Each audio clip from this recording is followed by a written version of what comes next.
जय श्री राम दोस्तों। हमारी सभी फैमिली को हमारे चैनल पे बहुत सारा नमस्कार। और आज शनिवार के दिन बजरंगबली के साथ उनके सुंदरकांड पाठ के साथ आप सभी लोगों को बहुत बहुत शुभ अवसर प्रदान करते हुए जय श्री राम बोलती हूँ। आज मैं स्पेशल ट्विन जर्नी की चर्चा करूँगी। तो हनुमान जी का जो आप सिंबल देख रहे हैं, जो आप उनकी इमेज देख रहे हैं, इसी वजह से क्योंकि आज जो है शनिवार है, तो मैं बताना चाहूँगी कि शिव शक्ति के प्रति जो भी अनबिलीवर लोग हैं उनके कुछ परसेप्शन अलग अलग हैं, बट क्या किया जा सकता है, उनका उसमें 1% दोष नहीं है। मैं इस बात की शुरुआत अपने घर से ही करना चाहूँगी, क्योंकि ज़िंदगी की सभी पड़ाव पर जब हमारे साथ चाहे अच्छा हो चाहे बुरा हो, उसमें हमारे घर की पाठशाला का रोल सबसे पहला होता है। सर्वप्रथम हम घर की ही पाठशाला से वो सारी चीज़ें सीखते हैं जो आगे चल के हम अपने अपने फील्ड में अप्लाई करते हैं। फ़िलहाल घर या बाहर का जो दांव पेच है वो हमारी ट्विन जर्नी में वो चमत्कारिक नहीं होते हैं, इसीलिए तो अनबिलीवेबल चैप्टर बना हुआ है। जबकि स्पिरिचुअलिटी की बात होगी तो सुनने में यही आता है कि कुछ चमत्कार होना चाहिए। बिल्कुल, वो सभी अनबिलीवेबल लोग अपनी अपनी जगह पे सही हैं, क्योंकि जब भगवान की बात आती है तो चमत्कार की बात आती है, कोई करिश्मा की बात आती है। तो उसी करिश्मा वाले पॉइंट पे मैं आने वाली हूँ। किसी ज़माने में लगभग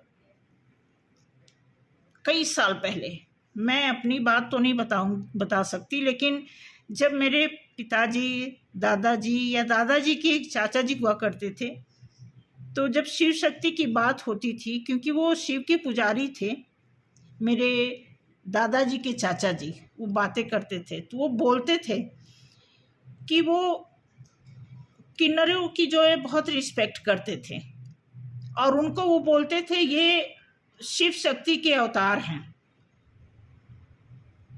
अर्धनारीश्वर हैं। इस तरह की बातें बहुत ज़बरदस्त तरीके से परोसी जाती थी। तो किन्नर की चर्चा के हिसाब से अगर मैं बात करूं तो देखो, किन्नर जो है स्त्री और पुरुष दोनों से अनजान प्रजाति की श्रेणी में गिने जाते हैं। मगर अब सवाल उठता है कि दोनों लिंग से महरूम है प्राणी हैं, वह शिव शक्ति या अर्धनारीश्वर कैसे हो सकते हैं। तो मैं आपको बता दूं दोस्तों, यह प्रकरण बहुत ही गहन अध्ययन की तरफ लेकर चला जाएगा। अगर इसका विश्लेषण किया जाए तो सालों साल लग जाएंगे। मैं आपको सिर्फ इतना बता दूं कि चित्त शक्ति जब प्रकट हुआ था तो इसका संयोग ही परमात्मा से हुआ था। अगर इसकी लेख का उल्लेख करने लगूंगी तो सालों साल निकल जाएंगे। ओम जैसे स्वर की उत्पत्ति शिव आराधना में सर्वश्रेष्ठ है, आप सभी जानते हैं।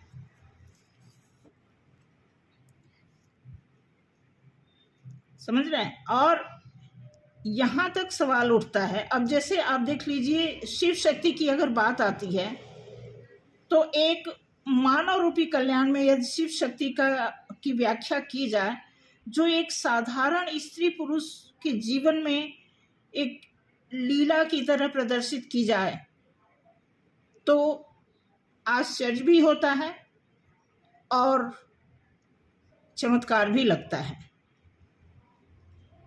क्योंकि मैं आपको बता दूं, राधा कृष्ण की अगर आप एग्जाम्पल लेते हैं तो आप देखिए, उनके तो बोल भी गीतों के माध्यम से बोले गए हैं।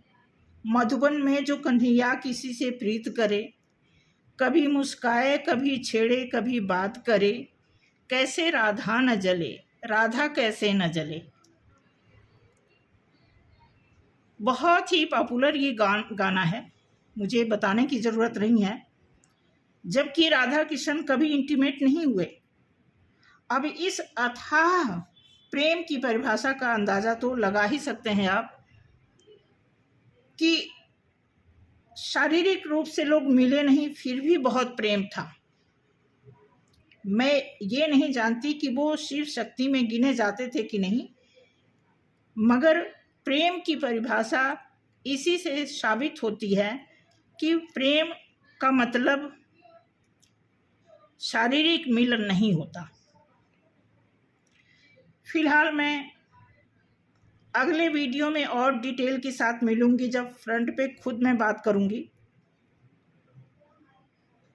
डीएफ से यही कहना चाहूँगी कि अभी एनर्जी थोड़ी हैवी चल रही है, कुछ तो न्यू मून की वजह से ये, क्योंकि न्यू मून और जो फुल मून के जो चरण होते हैं इसमें भी हमारे मूड स्विंग भी होते हैं, एनर्जी भी अप डाउन होती है।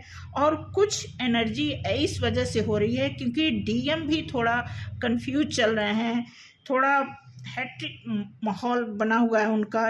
इस तरह देखा जाए तो एनर्जी का अप डाउन होना लाजमी है, इससे हम लोग कभी अनजान नहीं हैं। हाँ, जो न्यू बैच के लोग हैं, जितने भी नए लोग हैं, उनके लिए थोड़ा समझने सोचने की ज़रूरत है, लेकिन जितने भी लोग इन सारे प्रोसेस से गुजर चुके हैं, अवेकन हो चुके हैं, उनके लिए बहुत नॉर्मल सी बात है, कॉमन सी बात है। तो इसलिए मैं बताना चाहूँगी कि जो एनर्जी चल रही है उस पर इतना टेंस होने की ज़रूरत नहीं है। अपना काम करें, इनर वर्क करें, मेडिटेशन करें, जो भी प्रक्रिया आप अपना करके चल रहे हैं अपनी भलाई के लिए, उसको करते रहें। और आज के लिए इतना ही। Thank you. जय श्री राम सभी को।